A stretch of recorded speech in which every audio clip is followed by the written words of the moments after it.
Welcome to another episode of The Raw Truth. I'm your host, BXBADBOY, as always. And today, talking about how to survive a meltdown.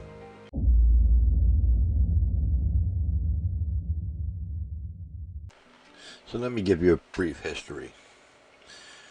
I've had probably more meltdowns than I can count.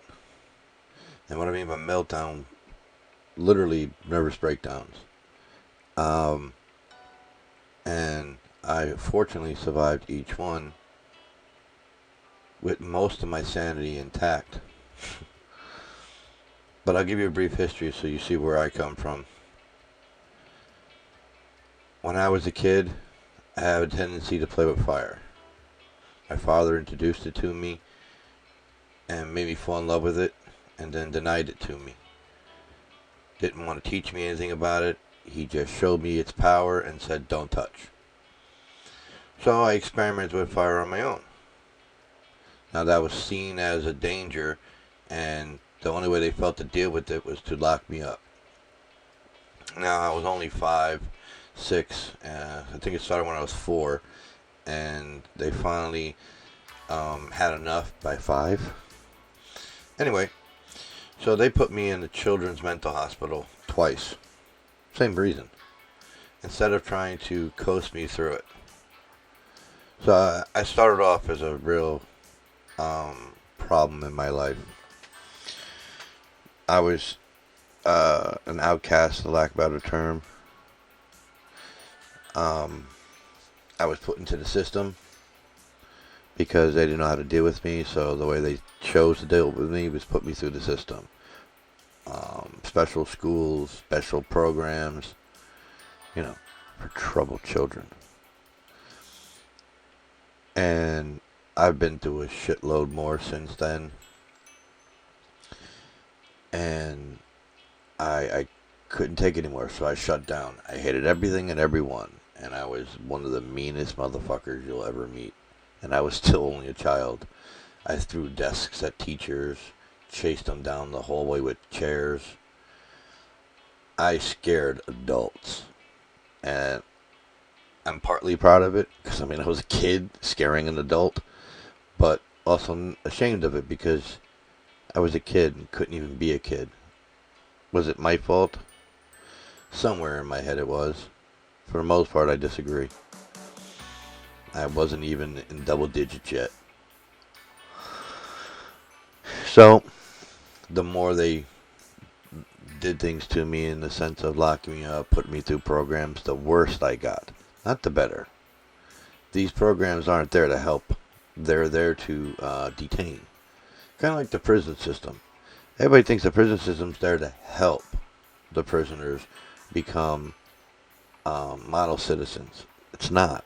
It's a holding cell until either they die or spend enough time to get out. In truth, if it was a place for fixing you or helping you fix yourself, then there wouldn't be a time limit in there. Because each person is different, and time it would take to fix yourself and become a model citizen would require any amount of time. Some, none, a lot. Each one's different. So you would get out when they found you cured, for whatever reason. So these places aren't there to help. They're to hold you until they can't hold you no more. Plain and simple. Now these programs they was put in never helped. The therapists never helped. Teachers didn't help. I mentioned this in a previous video where the staff at this program made me basically the man I am. And it's really sad. Complete fucking strangers turned me into a man where my own family turned me into an outcast. So I've had many nervous breakdowns, meltdowns, snaps. I still have them now. And I'm 41 years old. And the way I find my way through it is, it's simple but complex at the same time. I used to think I was the problem. And I used to hate myself in such a horrible, horrible way. Wanted to die. I tried to kill myself several times. I didn't get it. It wasn't me. That was the problem. It was the problem that was the problem. And what I mean by that is, if you have, say, like I did as a kid, had a problem with matches and fire, you enjoyed it. Now, don't get me wrong, I wasn't trying to kill people and burn people. I was just experimenting with fire. I was experimented as a kid, and they didn't see it that way. So they didn't try to help me experiment and help me figure out the best and safest way to experiment. They just introduced me to the experiment and then said, you can't touch it no more. You can't do that to a child. I mean, that's just dumb.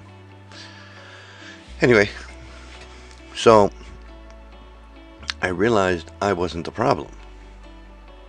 Because in truth, I wasn't. The problem was the problem. So the when and where I experimented with fire was the problem. So I determined somewhere around 9. I first started off being sneakier with it. And then I was like, this isn't good enough for me. Because I'm looking down at this sneakiness and I felt unsafe. Not with the experimenting, but somebody who doesn't know what I'm doing walks into it. 1, it looks bad. Remember rule number 1, perception.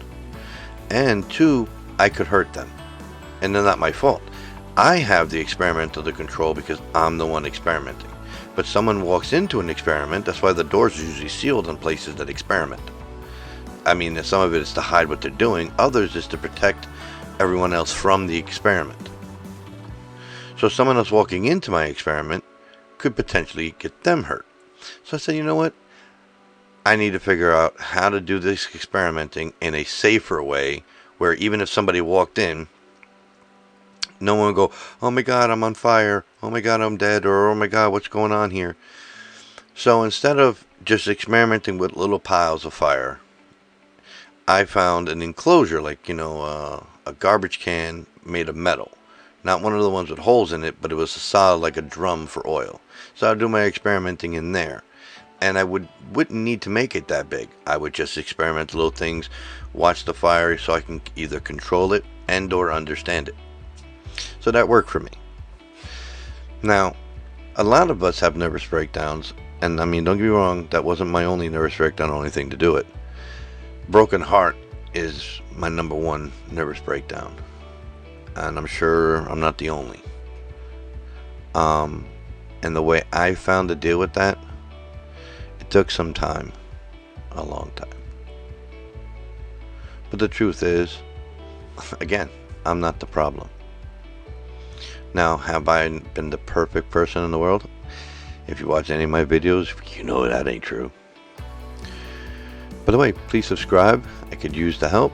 I like to grow this channel and be able to do more instead of just sitting here in this made up green screen. So please hit that subscribe button, hit that like button if you like the video, comment if you understand where I'm coming from, comment if you have questions about my thoughts, whichever floats your boat. I'm here to help as much as I am potentially getting help. So but it's still not the problem. I did my best and it wasn't good enough. And you internalize that, like, is there something wrong with me that I can't give that person the best that they want? Are you nuts? Is what went through my head. You're never going to appease everyone. And you're not going to always appease everyone. Me and my brothers are some of the closest friends I've ever had. Do they always make me happy? Hell no. Do I always make them happy? Hell no. But we don't base our friendship, our brotherhood, our family on always being happy with one another. We learn to accept our faults. Because no one's perfect. Not Jesus, not God, not me. Everybody's got their imperfections. Now, some are willing to overlook them, some aren't. So again, not my problem. It's your problem if you're not willing to overlook my imperfections. Because here's the irony. You want me to overlook your imperfections, but you don't want to overlook mine because that requires work. Sorry, that's not how this boat floats. You need 2 oars to control a boat. The left side of the boat and the right side. If only one of those oars are going in the water, the boat's just going to go around circles and we're not going to get anywhere. So if you're not willing to row, we ain't going to go. So I come to that conclusion, and it's true. I'm not the problem. Now, I didn't cheat on any of my girlfriends. I didn't beat them. I didn't stab them. I didn't do anything to them. Did we end up getting into wrestling matches during certain fights? Yeah, usually what happens when you attack somebody. But we're not going to go there. But I never hit them. I never choked them. I've never stabbed them, beat them. We get into arguments like anybody else. If you call me a dick, I'm going to call you a bitch. Same thing. I don't care what a previous girlfriend will say, because, she's full of shit. She'll tell you 10 different stories, and my son can contest to those 10 different stories on what happened. But I've got a letter to prove what happened in her own handwriting. So, I digress. The point here is, I may not have been the perfect boyfriend for that person, but that doesn't mean there's something wrong with me. That's like Rocky Road, for instance, ice cream. There's all kinds of things in Rocky Road. Not everybody wants every piece that's in the Rocky Road. Okay, like for instance, the nuts. Maybe you don't want nuts, but you want the rest of the Rocky Road. Now I know it changes what it is, but does that make it bad ice cream? Of course not. Does that make it the ice cream's fault that it has nuts in it? Of course not. You either take the nuts out or you learn to deal with the nuts. Now, if you're not willing to live and deal with my nuts, well, then move on. So, my point is this. So, it wasn't me that was the problem, because I never quit. When something's worth it, you don't quit. Especially when the other person isn't doing anything harmful to you. And what I mean by that is I wasn't doing anything to them. But they still chose to break my heart because I wasn't good enough for them. Well, fuck them now. That's how I see it. The whole truth is, and it's not even bitter. Honestly, not bitter. Fuck them. That's their problem. The old saying goes, your loss, not mine. I get to look myself in the mirror every night. So I'm not at a loss. And then as time grew on, I had other problems that caused me great stress. That made me melt down, snap. One day, I literally put my fist through 2 walls in one shot. And my brain did that to divert from hitting the person who upset me and hurt me. My idea is divert. Now, I'm like most of you, I'm certain, because I've had conversations with some people, that just punching a punching bag or a pillow is not enough, because you don't see the destruction, the force of your contact.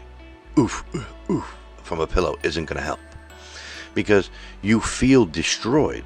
So wherever you take out your anger and frustration from that hurt, that thing needs to be destroyed. And instead of harming the person, you need something to destroy. That's why a lot of people beat things up with bats, and they destroy cardboard boxes and cut down trees and do all kinds of destruction. Now, I don't disagree with any of that, because I, as I already stated, do that from time to time. But when an equation doesn't work, you must change the equation. Now, me plus them equals nightmare. So you need to change the plus.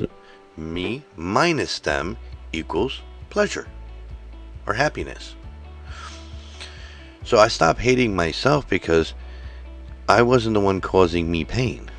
I wasn't the one causing me stress and undue complications. It wasn't me. So, like a whole load said, but it wasn't enough. Because now the person, thing, or place was the actual problem. Now, how do you remove them? Well, I've been in love, at least it felt that way, several times. And those individuals needed to be removed. But I was literally head over heels and didn't know what to do. Because no matter what they did to me, I stood there and took it like a bitch. Love can do that to you. And then one of the bitches got married to someone else. You know, that did it for me. That was the axe I needed. So, the night before she got married, she and I attempted one more interaction. Now, my heart wasn't in it. And that's because the very next day she was marrying this next guy. So, I didn't put all that I normally do. I didn't give a shit. I kind of started feeling, you know what? I'm going to get this last one in right before you marry that next dude. So on his wedding day, I can ask him, how's my nuts taste? So, she said it did nothing for her. So it didn't help change her mind. She was hoping that I would change her mind the night before. You know? Even as she said it, I said to myself, and I think I even said to her, I don't give a shit. You were going to marry him regardless of what I did. So, I got with my son's mother. And during our relationship, the other girl wanted to see me. So, I needed to find out if for certain I was done. Because I have never told this woman no. And my brother will contest. I have never told her no. So, I needed to know. Can I tell her no? So, I traveled all the way down to her area. She gave me a choice. We can either go to the motel room or go out to lunch or dinner, whatever it was. And it didn't take me but a second to go dinner. I knew then I was done. No is in my vocabulary. So we sat down at dinner, and she asked me a bunch of questions, and she reached out and kissed me on my lips, and I was like, no, we can't do this. But I want this, but I want to get this back with you. Now, this is after she's married to the next dude already. I was like, no, this is not going to work. You're not going to fucking destroy my heart again. You and I are done. I have someone waiting for me at home, and that is who I'm going home to. So we had dinner, and I went home. Now, did she ever let that go? Of course not. Do I think that's the real reason why our relationship went down? Of course, because I don't think for a second that she believes me. I really don't care anymore. This is 12 years later, she can go fuck herself. I don't care. I told her, I saw her, I told her I was going down, she gave me permission to go, regardless that all women do that because they don't want their man to be upset. You don't fight, that means you don't care. Because I'm going to get to another scenario in a second. But she didn't fight. She said, go ahead. In the sense that, well, she said, I don't think that makes any sense. I said, I need to know if I can tell her no. It's only dinner. And she's paying. Free dinner. So it took a very little bit of convincing, and she trusted me according to her. I went down, I did what I said I went down there to do, and then I came home. Now, the next time the same woman decided to contact me and wanted to see me on my birthday, she offered me a birthday gift and an actual gift. She was taking me to a store. Don't get any ideas. I'm sure that she had other motives behind it, and she wanted more. I was going to go get a free dinner and a free gift. I shit you not. So I asked my son's mother at the time. She refused, flipped the fuck out, and she fought me and told me no. So you fought me on the second time, but you didn't fight me on the first time. So I didn't go. I didn't try to go. I tried to discuss her because I wanted the free birthday gift and the free dinner. And she was willing to meet me in Manhattan. So it wasn't like I had to go to where she was living. She was going to come closer to me at the time anyway. But she said no. So I called her back and I told her I can't do it. She's like, why? And I told her because my girlfriend said no. Like, there was no secrets between any of it. I mean, don't get me wrong, the two girls didn't know each other, but they couldn't stand each other either. I told her no, my girlfriend said I couldn't do it. And she said, but it's me. I said, yeah, but she's more important than you. Now, it sounds like I'm being harsh or mean. I was just being honest. And I'm a blunt person. So, honesty and bluntness helped me through that situation. Now, how she caused me to have a nervous breakdown several times. She cheated on me 9 times. Once, she left me inside a hotel room where she lived. Said she was going out with her girlfriends. They already had plans. And they did have plans. But she fucked the guy twice while at this party. Came back to me in the motel room. And first thing that she did was hop in the shower. And because I knew better, I knew she did something, but I was like, you know what? I trust her, so I'm going to leave it be. Anyway, so while she was out at her party that I was invited to because her girlfriends didn't like me, there was a gas station next door that was selling roses. So I bought this one rose, and I think I bought some candy or chocolates, and I put them on the pillow next to me, and I was laying in the bed on my side naked, waiting for her to come back. And don't get me wrong, I was waiting all night. I'm just waiting. So she shows up and she goes, give me 1 minute, I gotta take a shower. Being at the party, and it also made sense. That doesn't mean I trusted it all the way, but I had to trust her because that's what you're supposed to do. I find out years later, that night she fucked this guy twice. And then came back, showered, and then fucked me. Wow, talk about living a lie. She tried getting with one of my brothers. And one of my brothers tried getting with her. Causing another nervous breakdown. Causing me to lose it yet again. And agree to do something that I was against from the jump. But I wanted her back. I loved her. Don't ask me why. Still don't know. Anyway, she asked me to partake in something that was illegal and something I didn't really want to do. But she promised that we would get back together, so I did it. It's probably my one main regret in my entire life.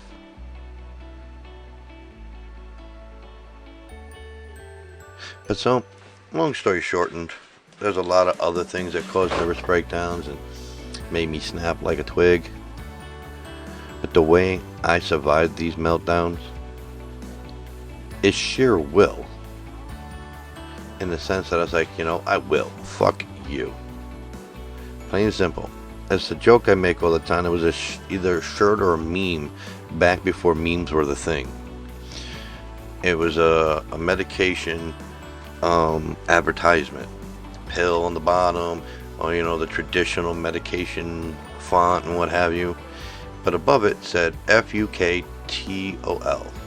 No, F-U-K-I-T-O-L. What the hell? So I was like, what the heck is this? Now, like I said, this is before memes were a thing. Memes were outdated and, brand new, sorry. And I didn't know much about them. I just thought they were funny, pictures, which what a meme is. Anyway, let's go fuck it all. And it said at the bottom, take one a day, and I forget the rest of the joke, but it repeated stuff that are on medical advertisements for medicine, but it says how you cure things. And if you don't pay attention to what it says, it's saying fuck it all. But it's not spelled right.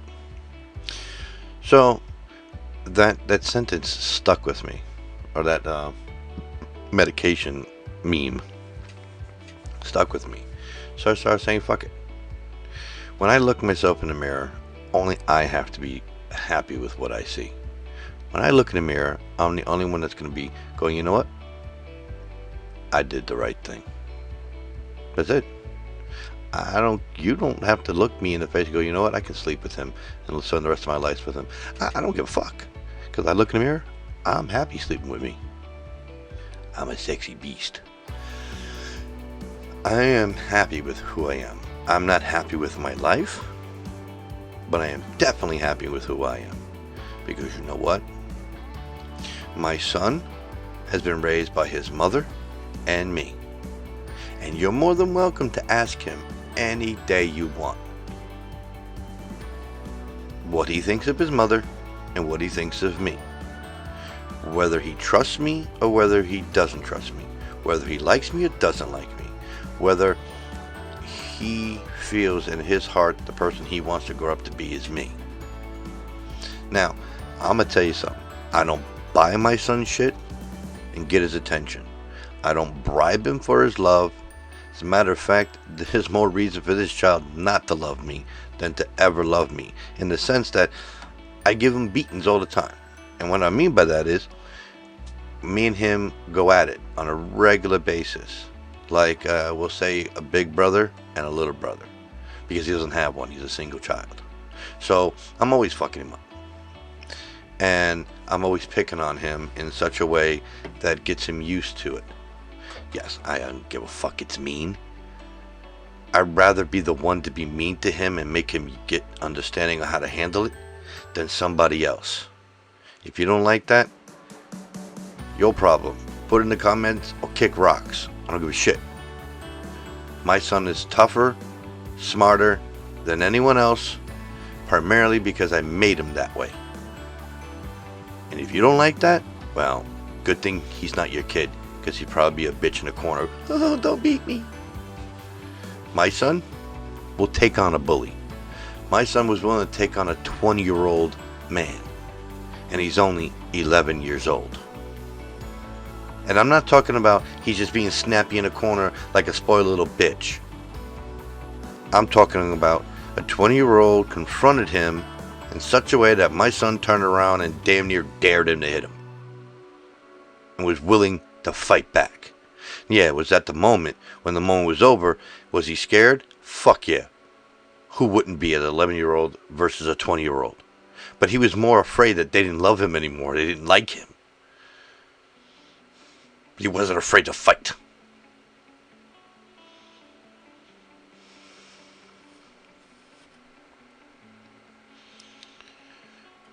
So I went to just fucking with my kid. But I made him that way. Now, he's not a nasty, aggressive animal either. My kid is one of the softest, sweetest kids you'll ever meet.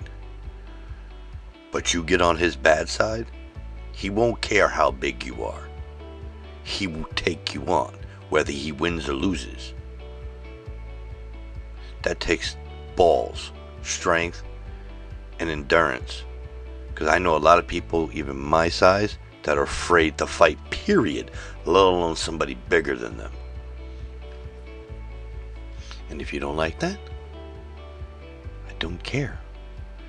I'm not going to let somebody fuck with my kid. Because I cannot be there every day of his life and protect him from everybody. He needs to be able to protect himself. And my son can. And the more he learns, the tougher he gets. So, he's got all these reasons to really hate me. But his mother is nothing like me. She doesn't hit him. She yells at him, and that's pretty much it. She ignores him. In the sense that she's in her room, he's in his room, and that's the end of the day.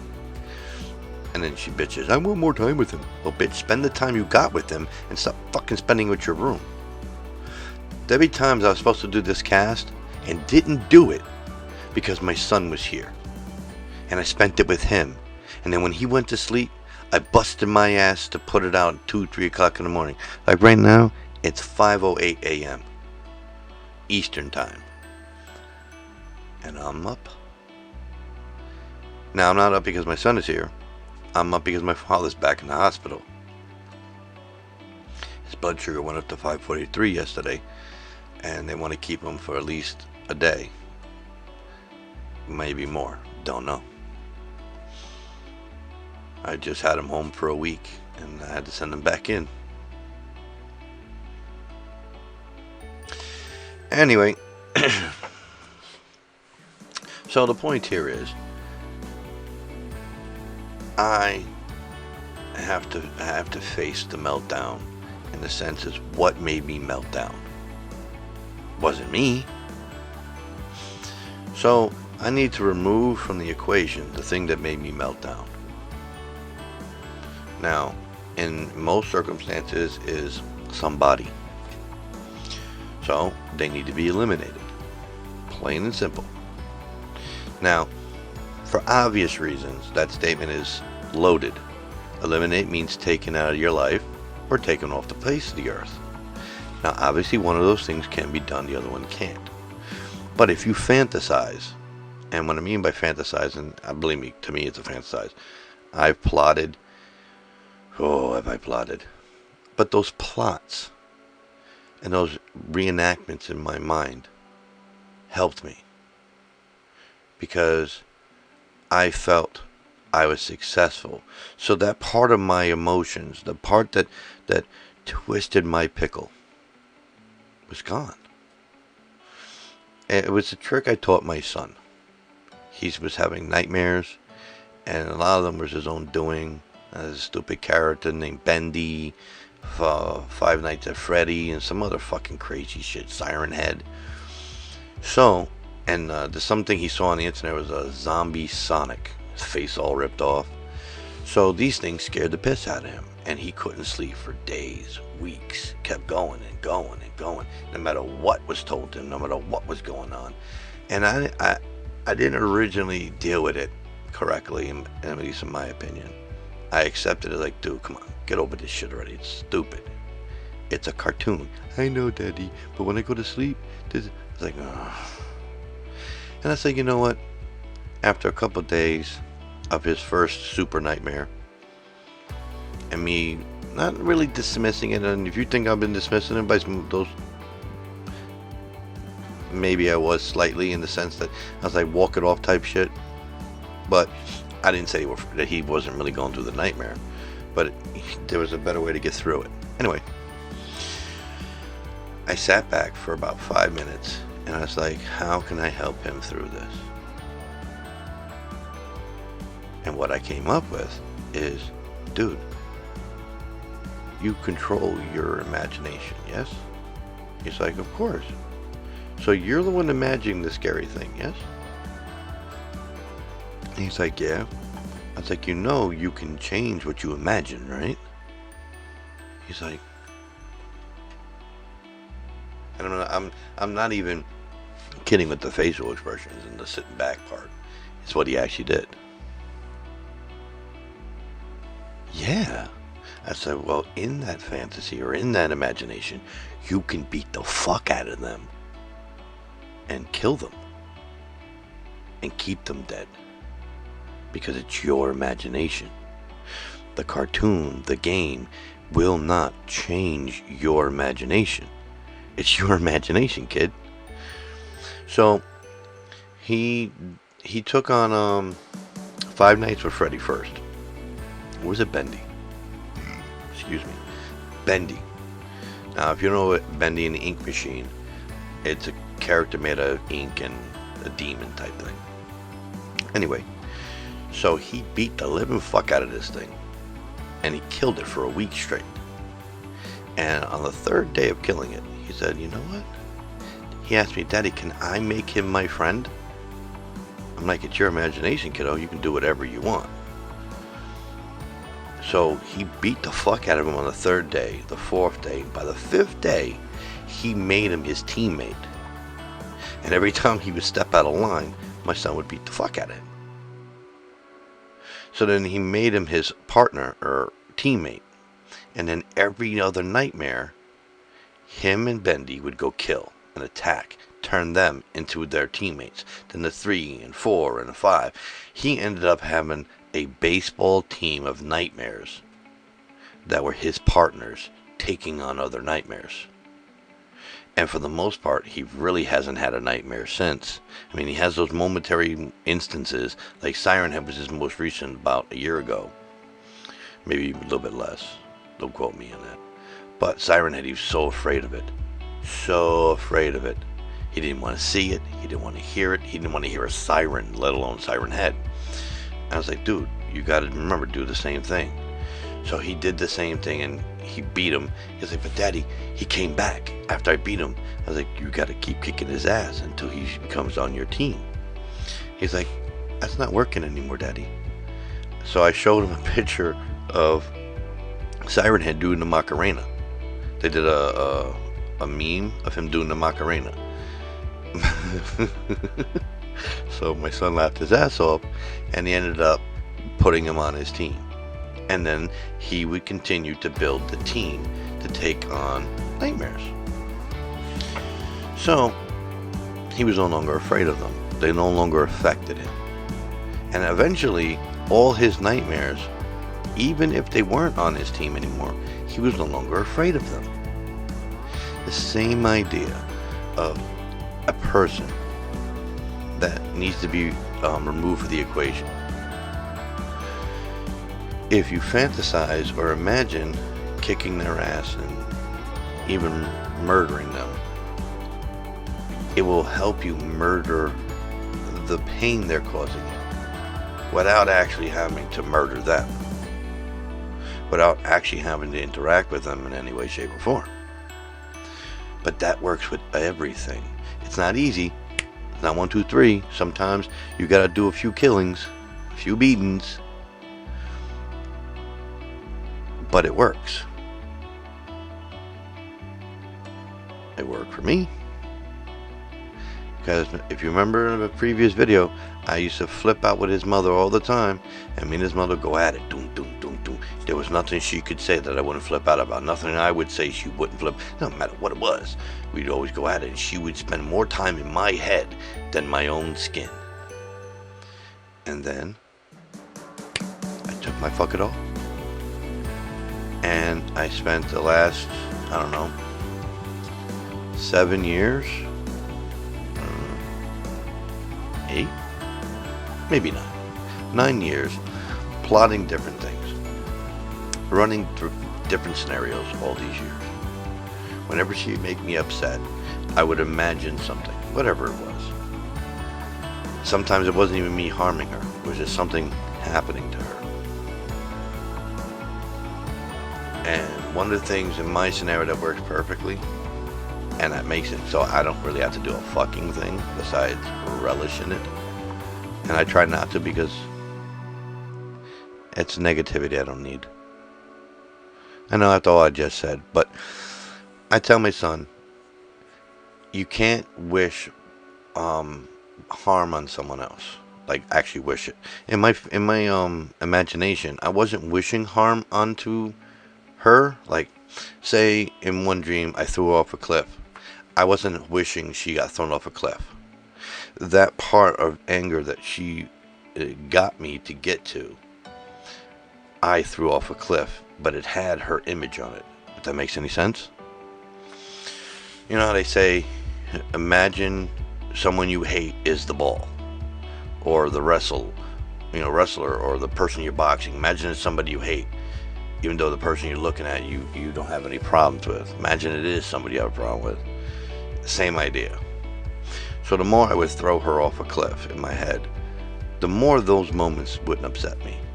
And now it's almost impossible for her to upset me, It requires her to go after my child. I mean, she's called me a bum, a loser, a piece of shit, I'm stupid, I'm childish. You know, all kinds of things to make me upset, because those things make her upset. Because every time I tell her grow up when she's acting like a fucking child, she says it back to me all the time. Well, she is also a Donald Trump supporter. No, I'm not. Liar. She also thinks COVID is not real. It's no worse than a common cold. Why does that sound familiar? Oh yeah, that's what Donald Trump said. Verbatim, actually. He said, COVID is a hoax. It's no worse than the common cold. Those are the exact same words she used. But you're right. You don't follow Trump, that you used his own sentence. I don't hear you repeating anything that comes out of Fauci's mouth, where he says wear a mask. You repeat, don't wear a mask. It's a hoax, and it's no worse than a common flu. But if it's a hoax, that means it's not real. So how is it no worse than a common flu? That don't make no sense. Those two contradict one another. Anyway, since you repeat everything that comes out of Donald Dump's mouth, I think you are a fan. Or at least a supporter. And that explains a lot. I wouldn't be a bit surprised if the truth came out that she was a white racist. Shh, shh, don't tell nobody. I wouldn't be surprised. And not that I wish that on her or necessarily think that. Her actions make me believe it's possible. Because when you support someone like Donald Trump and you believe in his ways, power to the people, then you believe in a racist. So that's like saying that guy right there is a child molester and you want him in the Senate. Huh? No, and I'm not talking about this conspiracy crap where people go, he likes younger women. No, I'm talking about a convicted motherfucker who likes children. You want to elect him into office, that means you support everything he does. And that includes being a child molester. So you support a child molester. So she supports Donald Dump. Donald Dump is a racist, proven xenophobia, proven thief, proven liar, and a heartless cunt. She supports that. Okay. Then you're all those things. Now, I'm sure I'm going to get some flack from anyone else that's a Donald Trump supporter. Well, fuck you. Now, if you want Donald Trump because he's a Republican, I can't be completely mad at that and judge you as your whatever Trump is. You did it because he's a Republican. There's a lot of Republicans out there that won't care who the fuck's there, just that they're a Republican. There's a whole lot of Democrats that do the same thing. So you don't have any faith in Donald Trump. You have faith in the Republican Party. Fine. I give you exemption in my opinion. You know, unlike the conservative twin cunts. Oops, did I say that out loud? Those two fucking idiots. They don't even know what the fuck they're talking about. They put up videos and they don't have the full content. And after the content has been released, like the whole shit with Michigan on those two Republican guy and girl that wouldn't certify the election because they're trying to disfranchise Detroit. And then they retracted it soon after and then certified it. But those two dickheads didn't mention that. All they mentioned was that they wouldn't certify them. Made a big fucking deal of it. You're a dick. You're just trying to get clicks and get your stupid conservative base to go, yay! But now you look like a dick that don't know what they're talking about because right after they said they weren't going to do it, they did it. So, and your douchebag of a president crossed the line by asking them to recant what they said about recanting. Huh? He's not supposed to do that. That's interfering with the election. So he's corrupt and doesn't believe in democracy.